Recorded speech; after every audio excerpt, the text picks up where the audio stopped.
I'm so sorry, Mookie. I'm so sorry if I doubted you.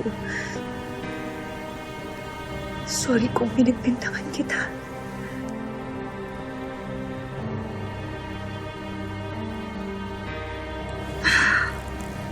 Mami, baka po na-infect po yung sugat niyo, baka dumudugo. Dalhin na po namin kayo sa ospital. No. Kaya kong gamutin to dito sa bahay. Saan ba nanggagaling yan, ha? Ba't niyo sinasabi yan? Kanina, kasi nung nakita ko magkausap si Jade at saka si Olive, bigla akong naalala yung kambal ko. Tapos naisip ko, kasing edad nila yung kambal ko eh. Nay, ang daming kambal na sabay-sabay pinapanganak. Ano ba? Tumawag din sa akin si Ma'am Alice. Sabi niya, yun daw nag-ampon sa kambal ko. Mga cardiologist pa tawag doon. Tapos, kanina sabi ni Jade, yung mga magulang daw nila, mga doktor din daw sa puso, anak. Na hindi naman tayo sigurado kung ampun lang talaga sila, di ba? Di ba pinagsasasabi mo? Tapos ito,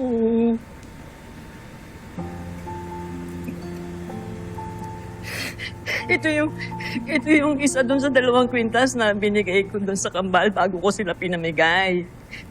Kanina nakita ko suot to ni JD. Nakita ko itong suot niya. Tapos nung inampa siya nung kumukuha sa kanya, yung masamang loob, tumalsik ito eh. Ay, nalilito na ako. Nalilito na ako. Ako din eh. Nalilito rin ako eh. Hindi ko alam kung susuli ko to sa kanya. Kung ibabalik ko sa kanya o... Hindi ko alam kung anong gusto kong gawin. Ang dami kong gustong itanong sa kanya. Kaya... Yan na natatakot ako. Natatakot ako baka mamaya... Baka mamaya hindi siya maniwala sa akin. Natatakot ako. Baka mamaya maniwala nga siya pero... Magalit naman siya sa akin. Magalit siya sa akin kasi pinamigay ko sila. Kasi masama akong ina. Nay! Nay, alam ko nangungulila ka sa mga kapatid ko. Ha? Pero imposible sila yung kapatid ko, lalo na yung Olive na yun, lang yung kaluluwa doon. Nay! Nandito tayo ngayon para kay Mookie kasi nasa peligro yung buhay niya. Baka pwede naman siya muna yung pagtuunan natin ng pansin ngayon. Mas matagal ako nangulila sa mga anak ko. Emma! Pareho tayong ina. Pareho tayong nawalan ng mga anak. Kaya dapat naiintindihan mo kung ano nararamdaman ko. Di ba kay Mookie mas grabe ka nga kaysa sa akin eh. Kahit noon, hindi mo alam na anak mo siya, di ba? Mas grabe ginagawa mo. Ako may pruweba, oh. Sana mo maintindihan mo. Maunawa mo kahit konti lang. Konting pangunawa lang.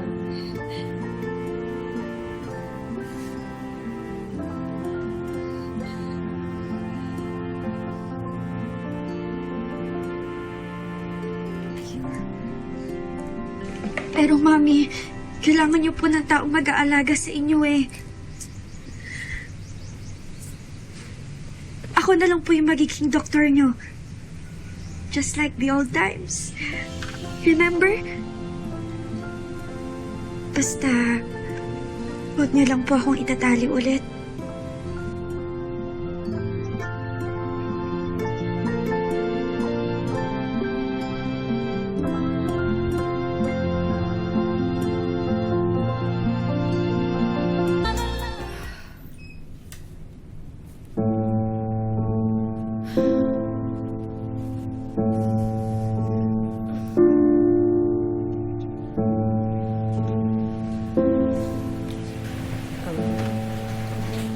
Buti na lang may tubig doon sa gripo. Pasensya ka na. Sinugaso ko yan pero hindi malamig yung tubig eh. Salamat po. Anong ligay? Oo nga. Thank you po. Salamat po.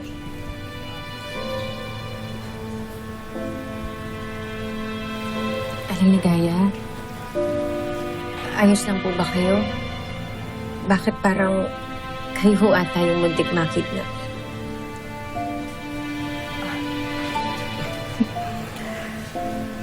Wala, napagod ako. Napagod ako sa pag-aalala sa'yo. Arigato. Ang ibig ko pong sabihin ay salamat. Nakakaloka talaga tong si Ate Olive. Kalain niyo, ang kanyang one and only twin sister, ipapasalvage niya. Alam niyo, sigurado po talaga ako si ate ang may pakana nito eh. Wala nang iba. Siya lang. Sigurado ko. Pero salamat sa Diyos, ligtas ka. Grabe talaga yung takot ko kanina. Akala ko makukuha ka ng mga mama na yun.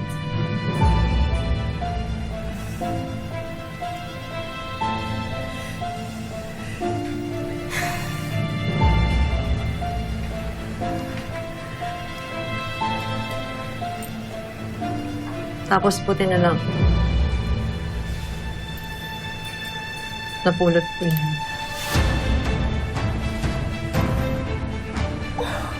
Nawala pala! Naku, Aling Ligaya, maraming salamat. Nakita niyo to. Naku. Maraming salamat, Aling Ligaya. Salamat. Ako nawala. Matagal na ba sa'yo yan? Ay, sobra po, Aling Ligaya. Babies pa lang po kami ni ate. Nasa amin na po ito. Paano mangyayari yun, Dan? Paano ko magiging kapatid yung babaeng sumira sa buhay ng anak ko? Emma, kung seryoso nga talaga si nanay, malaking gulo to. Kasi ako man maisip ko ba naman na sarili kong kapatid may malaking atraso sa akin?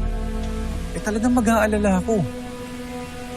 Kaya naintindihan kita, Emma, kung nag-aalala ka. Naintindihan ko kung galit ka. Galit na galit ako. Pero Dan, natatakot din ako kasi isang bangungot sa akin na maging kapatid ko yan si Olive. Hindi ko siya matatanggap na kapatid ko.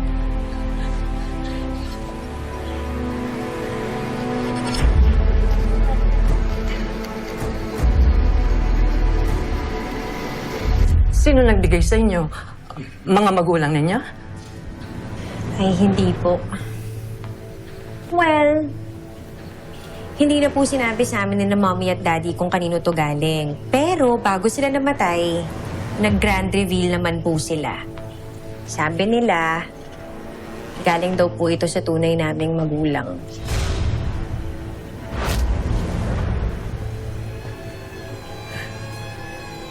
Ibig sabihin, Yes! Ampon po kami ni Ate Olive. Hindi po talaga kami dugong kaparas.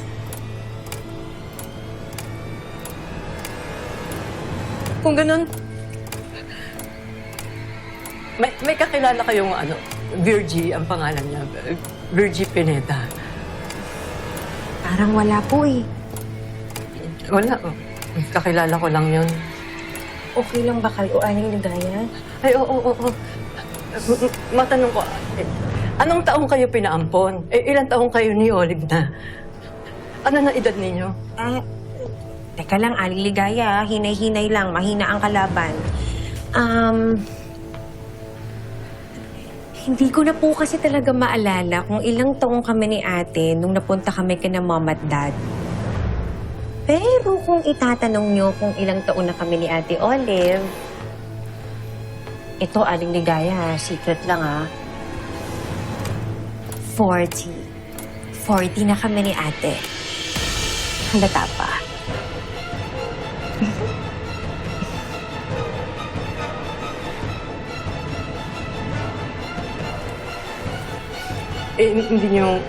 Hindi nyo kilala kung sino nagpaampon sa inyo. Hindi nyo alam kung sino yung tunay niyong mga magulang.